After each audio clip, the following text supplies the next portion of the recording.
Hi everybody, and welcome to day 5 of Spellbinders CHA Blog Frenzy. Today I wanted to share with you shading on a flower. So what I'm going to show you today is what works for me. You can always make adjustments to fit your style. So this is Spellbinders' new nested poinsettias, and they're wonderful to work with. So I'm just going to show you how I shade them. I'm only going to show you the shading on the one flower. Once you do this one, it's the same concept for all the petals, all the different layers. Okay, so I'm going to take, I use the Adirondack resin, and I'm going to use, I usually use a cotton ball, but today I'm going to use the sponge because everybody has the sponge and they like it. It's the same concept.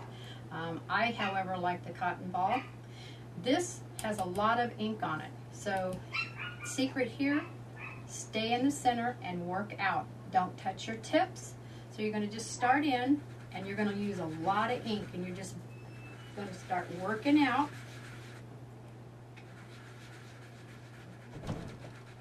Okay. And I'm going to make this darker than I normally would so you can really see this in the video. I've found out that's best. Now see, I'm not touching those tips, but I'm staying in the center, and you'll see why as I do the next layer, show you the next layer. So just work your way out. You can flick. But see how dark that is in the center? That's going to create your depth. Okay, so you're going to want to do this on all three of your flowers. Okay, so the next thing you're going to do is you're going to take your, it's the same thing, different. You're going to take your large poinsettia, you're going to turn it over, and you're just going to take your fingers and you're going to crimp. You're not going to fold this, you're just crimping this. This is creating kind of like a U shape. If you kind of get a little bend in it, it's no big thing. Okay. You're just going to do that all the way around, and as you can see, it creates kind of a dome there. The next thing you're going to do, and again, do this on all three layers. Now, the thing I find, and here's this, you'll see how much darker these are. I took, and for this big guy, I just find objects around the house that fit kind of the size I'm looking for. This, you'll see, is a bottle of the alcohol blending solution. I put this in the palm of my hand, same concept as the rose 3D that we did. I place this and I just crimp up and I work my way around, and that's kind of what I do for all three layers. The next one I use the glue to fit in the center, and the last one I used, again, this little little eraser that we have. So with that, now you'll see why when you have that shading on the outside and don't touch the tips, how it creates your depth. Now this next step, okay, before I crimped it, I punched a hole and then I placed dimensionals on the back, with the exception of one. This is what you need to do. You're going to take two of these little stamens here, and I fold them in half, and then I twist. Okay? Now, after I've twisted them, I take, this is wonderful about the Copic markers because, let me close this down, I'm done with this. Because they color and they'll stay on any surface. So when you get this point, you take your Copic marker, and this is Acid Yellow Y08, and you just color. And you know, as you know with Copics, the more you go over them, the darker it gets. But you're just going to create color in the center for your flower. Okay, so that's pretty much. You just want to make sure that that's like so. And then, as this little guy, I'm going to take and push that right through the center. And I take it down pretty much as far as it can go. Okay? I'm going to turn this over You're going to take your scissors, you're going to clip, and you're going to add another dimensional here. Okay? So that holds it in place to where you have this.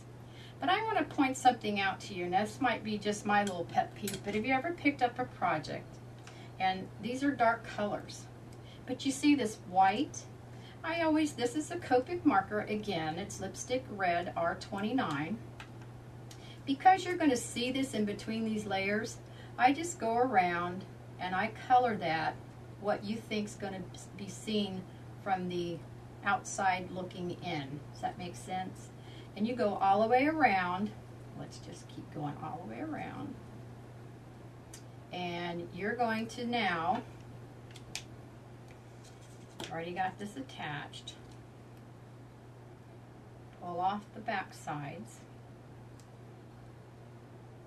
Okay, this needs to come up. I want to say something to you too. When you do this technique with your sponging, you're going to find that you have lots of color on the shading. So if you try to put a dimensional to that before it dries, it won't work. Let's see. I'm just going to place this right down in the center. Okay, push that down. I always fluff up my petals, just like so. And I know you can't see this, but up underneath, if someone really were going to inspect that flower, they would not be able to tell that you have used white dimensionals. So that's pretty much how you make this beautiful flower. Now you'll see in my finished project that I have two, a small poinsettia and a large poinsettia. Well, here you go. All I did was remove the bottom layer, and now I have a small and a large. The leaf, same thing as the green leaf. I've already have this one done. You don't want to fold it, you want to crimp it. And same thing as in the flower that I did with the 3D video for the rose.